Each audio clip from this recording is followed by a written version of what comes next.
Deyirlər ki, tahir su sayılmır. Və iki qismə bölünər. Deyirlər ki, var tahur, özü təmiz o, başqasını təmizləyən və nəzis su. Və bu, vallahi aləm İbn Teymiyyə rahimehullah və müasir alimlərdən bu şeyləri gətirirlər. Yəni, müasir alimlərin çoxusu bu görüşdədirlər. Ki, var tahur su və nəzis su. Tahir su da odur ki, qardaşlar, bu suyla dəstəmaz və yaxud da ki, qüsul ala bilmirsən və yaxud da nəcasəti qaldıra bilmirsən. Lakin və bu fiqhdə çox rast gələsiniz. Bu mən deyirəm, hansı ki, dəstəmaz ala bilmirsən və nəcasət qaldıra bilmirsən. Bunu deyirlər ki, raful hədəth və izalətun nəcəsə. Bu şeyə rast gəlsəniz, bilin ki, bu söhbət bundan gedir. Dəstəmaz almaq olmur və nəzasəti aradan qaldırmaq olmur. Və bundan başqa isə hətta yəni burada məsələn ölünü yumaq da gedir. Məsələn bir insan deyə bilər ki, bu su ilə ölünü yumaq olar, qüsl alır. O da qüsuldan sayıldığına görə yox, olmaz. Tahir su ilə ölü yumaq olmaz. Və bundan başqa şeylərdə isə istifadə etmək olar. Məsəl üçün yeməkdə istifadə edə bilərsən, içə bilərsən və s. Yəni bu da nədir? Bu bir suyun təmiz bir şeylə üç sifətin dəyişməsidir. Bir suyun təmiz bir şeylə üç sifətinin dəyişməsidir. Üç sifət nədir? Rəngi, dadı, iyi. Məsələn, deməli, qabda bir su var. İçinə götürdün, çay tökdün. Bu suyun rəngi də dəyişdi və dadı da dəyişdi. Və yaxud da ki, üç sifəti birdən də dəyişə bilər. Bu sifətlər, qardaşlar, yadınızda saxlayın, az bir şəkildə dəyişərsə, fərq olunmadan, sudan seçilməyəcək qədər dəyişərsə, məsəl üçün, rəngi dəyişməyib, iyi çox az, hətta hiss olmayacaq dərəcədə dəyişibsə, bu yenə o həmən tahur suda qalır. Lakin dəyişsə, təmiz bir şeylə, nəcasətdən söhbət getmir, diqqətli olun. Təmiz bir şeylə su dəyişsə, onda bu su olur tahir.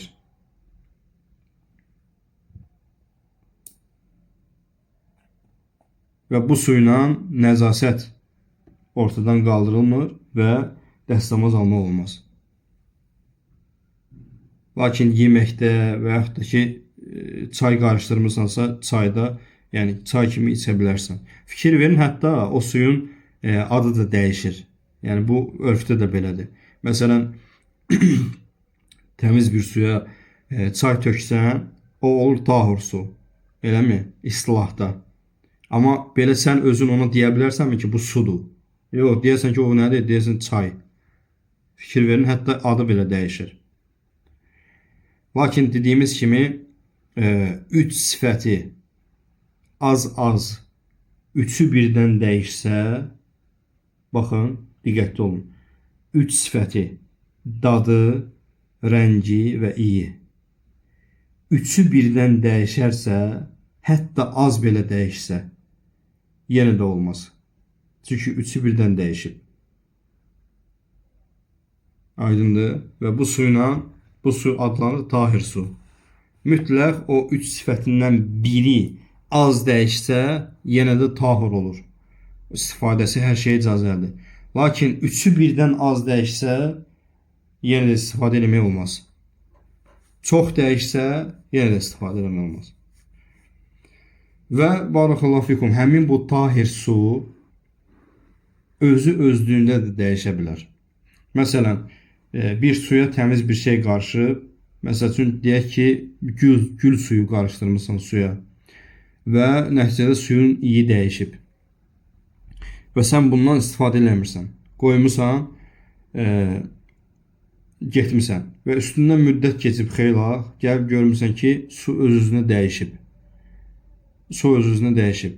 Yəni, adi suyun iyi gəlir və adi suyun rəngindədir və dadı da dəyişməyib. Və bu, barakallahu fikum, özü özlüyündə dəyişirsə, artıq bu tahur olur. Birinci pilləyə qalxır. Və bununla dəstəmaz da ala bilərsən və deməli, nəzasətli aradan qaldıra bilərsən.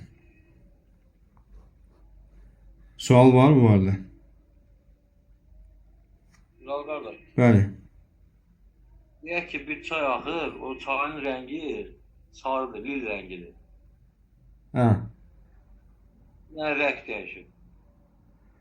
O su ilə dəstəmaz almaq olmaz. Qulləti ilə çoxdursa, yəni baxmaq lazımdır o suyun rəngini nə dəyişdirib qardaş.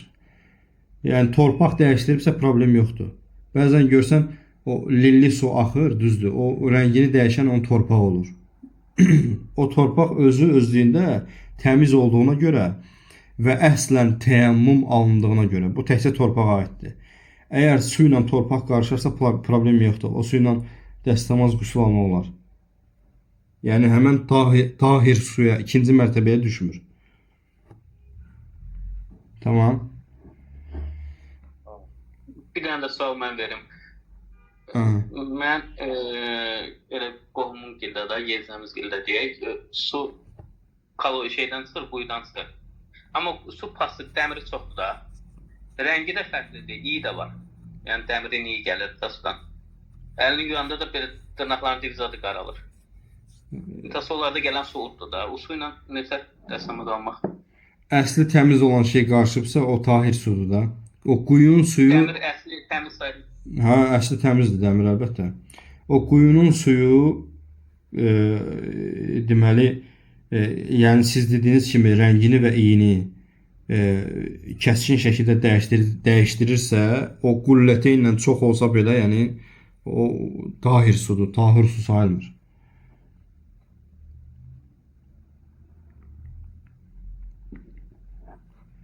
İyində də, tamında da fərq var. Yəni rəngində də. Hə, yəni o şeylə dəstəmaz qüsl almaq olmaz. Vallahi ələm. Amma digər şeylərdə istifadə eləmək olar. Allah razı olsun. Sizdən də. Deməli qardaşlar, tahir sudan deməli az suyu, məsəl üçün deyək ki, az su dedikdə, yəni biz çox istifadə edəcəyik bu şeyləri. Az su, çox su nəyə deyirik? Qulləteyninin az olması və çox olması nəzərdə tutulur. Qulləteyn də biz dedik ki, 160-dan yuxarıdır. Vallahi aləm, alimlər var, 200-dən yuxarıdır deyənlər var. Doğrusunu Allah bilir. Və bu az su, yəni qulləteyindən bir su az olarsa, dəstəmaz aldıqdan sonra əzalardan tökülən suyu, məsəl üçün az su götürmüsən, 200 litrdən azdır və yaxud da 160-dan. Dəstəmaz almısan və əzalarına su dəyib tökülür bir qaba. Və o tökülən sudan bir daha dəstəmaz ala bilərsənmi? Həmən sudan bir qaba yığılıb o sudan dəstəmaz ala bilərsənmi? Ala bilmərsən. Çünki artıq o su nə sayılır? O söhbət gedir, yəni fərz dəstəmazı. Fərz dəstəmazı da, yəni təharətdən sonraki dəstəmaz. Hansı ki, biz bu barədə demişdik. Əzalardan axan qabın bir suya toplanması, əgər müstəhəb dəstəmazsa icazəlidir, lakin fərz dəstəmazsa icazəli deyil. Müstəhəb dəstəmaz da odur ki, yəni heç bir səbəb yoxdur, sən sadəcə dəstəmazı təzələyirsən. Və bu halda icazəlidir inşallah. Amma fərz dəstəmazın ayaq yoluna getmirsən və yaxud da dəstəmazın pozulub gəlmirsən dəstəmaz alma, bundan tökülən, əzalardan tökülən su ilə dəstəmaz alma olmaz qayda.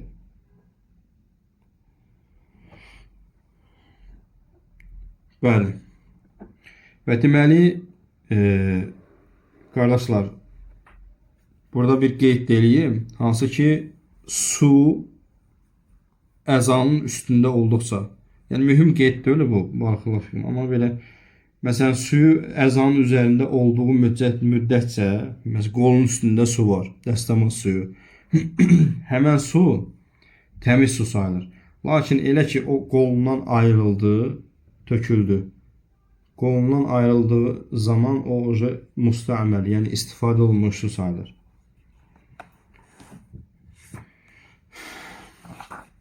Bəli, və sonra deməli tahir sudan söhbət edirik və tahir sudan sayılır. Deməli hansı sular bir insanın Məsəl üçün bir dənə qabdır, qulleteyndən azdır. Gəlib birbaşa əlini suyun içinə salmağın, dirsəyinə qədər, dəstəmazsız olduğun halda. Və bu da həmən su tahur olarsa birinci dərəcəli su, onu salır ikinci dərəcəyə. Çünki Peyğəmbər sallallahu aleyhi və səlləm buyurur ki, İzə steyqada əhadukum min nəvmihi fələ yəğmis yədəhu fil inəyi həttə yəğsiləhə thələtən fəinnəhu lə yədri əynə bətət yəduhu. Allah Nəbisi sallallahu aleyhi və səlləm buyurur ki, sizdən biriniz yuxudan oyandığı zaman əllərini suyun içinə salmasın. Qabda su var, əllərini suyun içinə salmasın. Hətta onu 3 dəfə yumamışdan əvvəl. Yəni, sənin yuxudan durub birbaşa dəstəmaz üçün ayrılmış su var, məsələn, gedib birbaşa qoluna qədər o suyun içinə salmağın, o suyu ikinci pilləyə salır. Tahur sudursa, olur tahir su. Və artıq o su ilə dəstəmaz ala bilməzsin. Hətta 3 dəfə əllərini yumadıqca. Ona görə yuxudan duranda insan gələk əllərini 3 dəfə yusun və ondan sonra dəstəmaz qabına əllərini salsın. Və deməli 3 dəfə yumaq şəkli nə cür olur, qardaşlar? Məsələn, bir insan əlini suyun altında tutub 3 dəfə belə şəkil olaraq göstərə bilmirəm. 3 dəfə ovuşdurması kifayət eləmir. 3 dəfə mütləq sən o deyir, digər məsələlərin görüşünü bilmirəm, vallahi aləm. 3 dəfə o suyun altına salıb çıxarmalısan əlini. Və 3 dəfə yumaq bu cür hasıl olur, vallahi aləm. Və bu, Allah Nəbisi sallallahu aleyhi və səlləmin qeyd elədiyi o gecə yuxusundan ayılma da niyə burada qeyd olunur? Çünki insan ola bilsin ki, heç bir şeyə söykənmədiyi halda mürgüləsin. Və bu mürgüləmək də dəstəmazı pozmur. İnşallah bu dəstəmazı pozan şeylərdə bu zikr olunacaq. Allahın izni. Deməli, insan gecə yuxusunda dərin yatır. Və dərin yatdığı halda dəstəmaz pozulur. Və ona görə də burada gecə yuxusu qəsd olunur ki, insanın dəstəmazı pozulduğu halda gəlib əllərini salarsa. Bu su nə olur? Tahir su olur. İkinci mərtəbə su. Və bu həmən sudan dəstəmaz qüsl üçün və nəzasəti aradan qaldırmaq üçün istifadə edilməz. Lakin yeməkdə və yaxud da ki, içmək üçün istifadə edə bilərsən. Və bu, Allah Nəbisi sallallahu aleyhi və səlləm başqa ləfizdə gələn hədisdə bu 3 dəfə Bismillah deyib 3 dəfə yumaq lazım olduğunu deyir Allah Resulü sallallahu aleyhi və səlləm. Əgər yuxudan ayrılınsa, Bismillah deyirsən və sonra əllərini 3 dəfə yuyursan. Və burada bəzi qeydlər var, hansı ki, alimlər edirlər o qeydləri. O da onlardır ki, insanın yaxşı Allah Resulü sallallahu aleyhi ve sellem ki, əlini suya salması. Və ola bilsin ki, barmaqların girdi suya. Və yaxud da ki, ovucunu islatdın və yaxud da ki, yəni əlindən bir cüz suya daxil oldu və çıxartdın, tam salmadın. Və bu halda heç bir təsiri yoxdur Allahın izni. Lakin oradakı şərt odur ki, əlini tamamilə salmaq ta ki, dirsəyə qədər. Vallahi aləm. Və deməli, bu hədisdə gələn Peyğəmbər sallallahu aleyhi və səlləm qeyd elədiyi ki, deməli, əllərini 3 dəfə yusun, vacibliyə dəlalət edir. Və ümumiyyətlə, qardaşlar, əhkəm-ü təklifiyyə deyən şeylər var. Bax, məsələn, biz çox eşidirik. Vacib, müstəhəb, haram, məkruh. Ümumiyyətlə, biz bilirikmi bunlar nə deməkdir? Ben bilirəm inşallah. Hə, buyur. Vacib etsən savabı, etməsən günah. Haram etsən günahı, etməsən savab. Müstəhəb etsən savab, etməsən günah yoxdur. Məkruh etsən nə günah var, nə savab, etməsən savab var. Mübah nə etsən də, nə etməsən də nə savab var, nə Bəli, inşallah bunu yazıb göndərərsən qrupa. İnşallah. Allah razı olsun. Bu şeyləri bilmək lazımdır. Yəni, məsələn, biz burada qeyd edirik vacibdir. Yəni, vacibin tərifi nədir? Bunu bilmək lazımdır ki, yəni, vacib deyirsən, qardaş. Vacib nə deməkdir? Vacib odur ki, onun tərki günah qazandırır. Etmək savabdır, tərki günah qazandırır. Yəni, bu şeyləri bilmək lazımdır.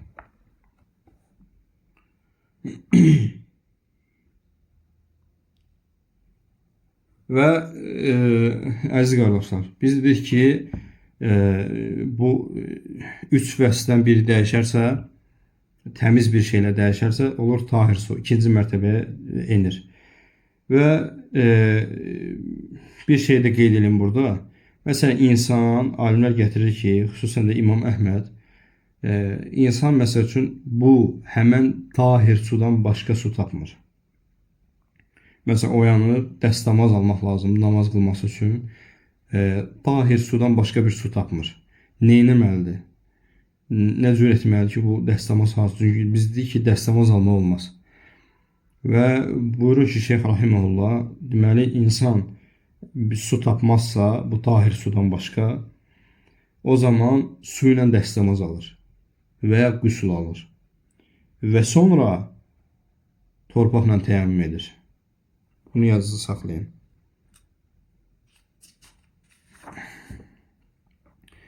İndi isə nə qədər vaxtımız qalıb bilmirəm. Doğrusunu Allah bilir. Nə qədər çatarsa inşallah şey eləyərik. Sonra qalanını da gələndə izah eləyərik.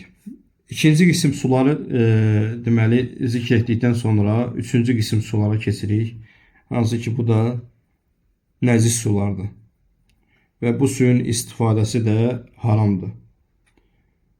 Yalnız zərurət halında biz deməli nəyi nəzərdə tutursan, zərurət halda yəni belə ölüm anında tutaq ki, yəni sən zərurət halı o demək ki, başqası var, ehtimal varsa, yəni o artıq zərurətdən düşür. Zərurət yəni insan ölür, artıq o ölümü aradan qaldırmaqdan ötürü o sudan istifadə edə bilər. Yalnız bu halda. Lakin əslidirsə nəcis su nədir? Haramdır istifadəsi. Məsələn, bir heyvan görürsünüz, girib suyun içində ölüb. Bu heyvanın suyun içində ölməsi, yəni dəlalət edir ki, o su nədir? Nəcis sudur artıq. Və bu suyla qüsul, dəstəmaz, nəcasətin aradan qaldırılması və heç bir şey icazəli deyil. Və bu su, qardaşlar, az sudan qəsd olunur. Yəni az su. Dediyimiz kimi az suda nədir? Qulləteynindən az olan sular.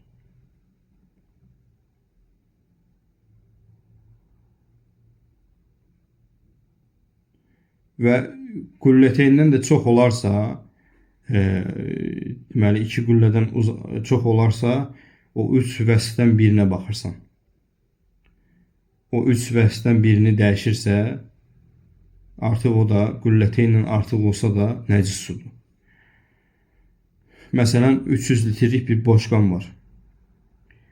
Gəlib bir dənə heyvan içində girib ölüb.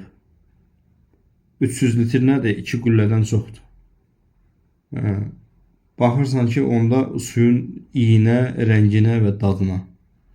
Əgər üçündən biri dəyişibsə, artıq nəcisdir. O sudan istifadə etmək olmaz. Və burada mühüm bir qeyd var, qardaşlar. Yəni, bunu inşallah qrupa atanda da mühüm bir qeyd kimi yazıb atacağım. Bax, məsələn, nəcasət özü. Biri var, nəcasətin suya girməsi. Diqqətli olun. Başa düşməsə soruşun. Nəcasətin suya girməsi suyu nəcis eləyir. Lakin suyun nəcasətə girməsi, indi misal da verəcəm inşallah. O su nəcasət məhəllindən, nəcasət yerindən ayrılmadıqca təmiz su hökmündə qalır. Başa düşdünüz?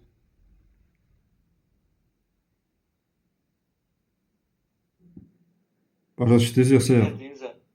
Hə. Doğrusun. Bax, nəzasət özü suya düşsə, biz deyirik ki, bu az su olanda birbaşa nəcis olur. Məsələn, qavun var, nəzasət düşdü içinə. Qüllətəyindən azdırsa nəcisdir. Çoxdursa üşvəsinə baxılır. Yaxşı, suyu nəzasətin üstünə töksən, o su, o nəcisin üstündə qaldığı müddətcə su təmiz su sayılır. O su, o nəzasətdən ayrıldısa, artıq o su nəcis su sayılır. Bax, məsələn, o vaxt yadınıza gəlirsə paltar yuyanlar var idi. O paltarı qoyurdun, sonra üstünə su tökürdün, sonra paraşok, sonra fırlanırdı. Eləmi? İndi elə deyil də, özü avtomatikdir. O vaxt o cür şeylər var idi, paltar yuyanlar. Xatırlayırsınız onları? Aysə o. Bax, indi iki dənə misalını deyəcəm onun. Paltarı atmısan, o həmən paltar yuyanın içinə. O üstdən açılan qapaqlılar olurdu, onlardan bəhs edirəm. O paltarı atdın, o paltar yuyanın içinə və sonra suyu tökdün. O su, o paltardan aralanana qədər təmiz su sayılır. Yəni ki, o suyu boşaldana qədər, o paltardan ayırana qədər, su ilə paltarı ayırana qədər, o su təmiz su sayılır. Elə ki, ayrıldı, su nəcisdir. Amma suyu birinci paltar yuyana töksən və sonra paltarı o suyun içinə atsan, su nəcis sayılır. Və ona görə də subhanallah, fikir verin. Alimlər deyirlər ki, bu şeylərdən danışanda deyir ki, paltar yuyanın içinə birinci paltarı at, sonra suyu tök. Çünki birinci suyu töküb sonra paltarı töksən içinə, o su nəcisdir artıq. Paltardan nəzasəti qaldırma olmaz. Başa düşdünüz?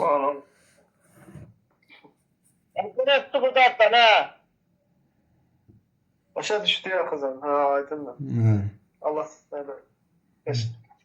Sizdən. Maraklı. Ona görə kimlər varsa bu paltar yuyanlardan diqqətli olsunlar. Barakallah fikum. Yəni hətta o paltarla namaz qılsan, məsəl üçün suyu tökmüsən, sonra paltarı tulladın o suyun içinə. Yuyuldu, artıq çünki o nəcis su sayılır axı. Sən nəzasəti suyun içinə atmısan, suyu nəzasətin üstünə qoymamısan. Aydındır. Bayaqlarım bir dənə misal demək sizə ki, qolunun üstünə dəstəmaz suyu tökülüb. O su orada qaldığı müddətcə təmiz sudur. Elə ki, qolundan düşdüsə artıq istifadə olunmuş sudur. Bu da onun misalındadır. Və o paltardan... Onu yuyandan sonra soyuq suda yaxalırlar da, onda təmizlənmiş olur. Soyuq suda yaxalırlar. Yaxşı, o soyuq suda... Töküb, qarışdırıb paraşokla yuyur. Bu nəzasətli su sayılır. Sonra yaxalayır da təmiz suyla. İndi qulaq as. Yaxşı, o növbəti dəfə yaxalayanda yenə paltarı suyun içinə salır, yoxsa suyu paltarın üstünə tökür? Bu məsələ orasıdır. Yenə həmən suyu paltarın üstünə tökürsə, artıq o bayaq qeyd elədiyim kimi. Suyu paltarın üstünə tökürsə təmizlənir. Amma paltarı suyun içinə sarsa yenə həmən hökmdədir. Ona görə bax fikir verin qardaşlar. O paltarı su var, paltar yuyanın içində. O paltarı saldı o paltar yuyanın içindəki suya. Su nəcis oldu mu? O paltar nəticə etibarı nəcis sayılır. Yəni o nəzasət onun üzərindən təmizlənməyib. Və o paltarla o yuyuldu, namaz qılınırsa namaz batildir. Çünki nəcis paltarla namaz qılmısan. Üzərində nəzasət olan. Çünki biz dedik ki, namaz qılarkən namazın şərtlərindəndir. İnşallah bu gələcək.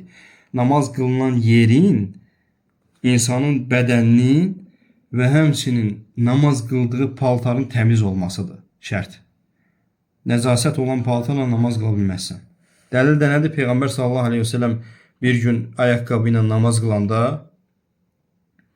Cəbrail əleyhisselam nazil olur və nəzasətin olduğunu deyir. Namaz əsnasında ayaqqabısını çıxardır. Çıxardılan bir şeysə çıxardırsan. Lakin üzərindən çıxarılması, məsələn, köynəyin nəzasətdirsə, o köynəyi çıxardıb çılpaq namaz qıla istəyirsən ki, aydındır. Yəni, bu halda namazı batil eləyir. Barakallahu fikum. Sual var. Elə sual var ki, Bilal qardaş, mən iki başa düşmədim. Paltarda nəzasət deyirsiniz. Aha. Paltarda nəzasət, normal paltarda 2-3 gündən bir dəyişsən. O batsa da, batmasa da biraz tər ola bilir. Nəsə bir kir ola bilər. Yəni o halda nə səbəb? Məsələn, 3-4 gün geymişəm, çıxarıb tulduram amma yuyulmağa. Yox, orada biz söhbət eləyirik. Əsli nəcis olan şeylər. Məsələn, bax, yuyulmalarda bax qardaş. Paltarın üstünə çay tökülüb. Və yaxud da ki, sənin tərin bulaşıb. Və yaxud da ki, meyvə suyu içmirsən, o tökülüb. Bunlar hamısı əslin təmiz olan şeylərdir. Biz bunlardan söhbət eləmirik. Biz söhbət edirik ki, üstünə nəzasət toxunarsa, məsələn, idrardır, belə şeylər, bu cinsdən olan şeylər. Məsələn, bəzi alimlər deyir ki, qandır, qan toxunsa, məsələn, uşaqdır, 30 durmuşsan qucağında, böyül elədi. O artıq o nəcis toxundu ona, düzdürmü? Sən o paltarı nə eləməlisən? Bax, söhbət ondan gedir. Tamam? Yaxşı, başqa sual var?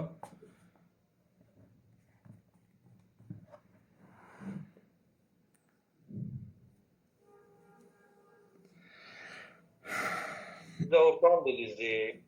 Qanın miqdarı var. O qanın miqdarı ki, yəni vallah aləm çox olarsa, çünki az olmasını Hənəfi məzhəbində gəlir ki, yəni bir nöqtə boyda olsa da dəstəmazı pozur və yaxud da nəcis sayılır. Yəni söhbət nəzasətdən gedirsə, deyirlər, bəli, ittifaq edirlər, nəcisdir. Amma dəstəmazı pozulmadan gedirsə, Hənəflər deyir ki, bir damcı nöqtə boyda olsa belə dəstəmazı pozur.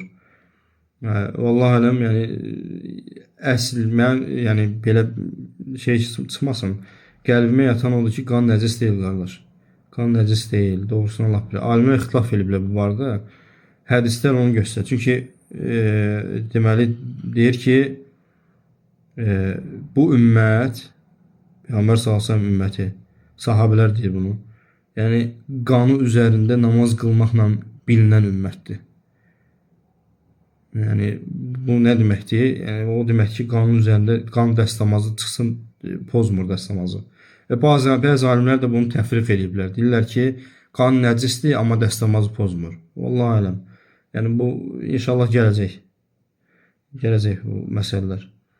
Və səhabelərdən rəvayət olunur ki, məşhur o qissədir ki, bir gün 2 nəfər şeydə, yəni keşikdə durarkən sahabelərdən hansı döyüş olur, vallahi yadımdan çıxıb. Biri yatıb, digəri durur və o birisi sahabə nəql eləyir ki, deyir, namazda durarkən ox isabət eləyir, müşriklər atırlar oxla. Namazda bu ox dəyir buna, namazını davam eləyir. Və o yatan oyanandan sonra görür ki, bu qanın içindədir də. Və deməli soruşur ki, o birisindən niyə görə durğuzmadın məndə? Yəni sən qanun içində namaz qılmısan? Deyir ki, elə ayələr oxuyurdum ki, kəsmək istəmədim. Yəni o əgər dəstəmazı pozsaydı, o sahabə bilərdi axı. O dəstəmazı pozsaydı namaz qılmazdı, çıxardı namazdan. Elə deyilmi? Bəli. Kifayət eləyər inşallah bu qədər. Vaxt olsa, biraz. Yaxşı, burada saxlayaq Allah təalanın izni ilə. Əlavələr olacaq, o da gələn dərs eləyərik.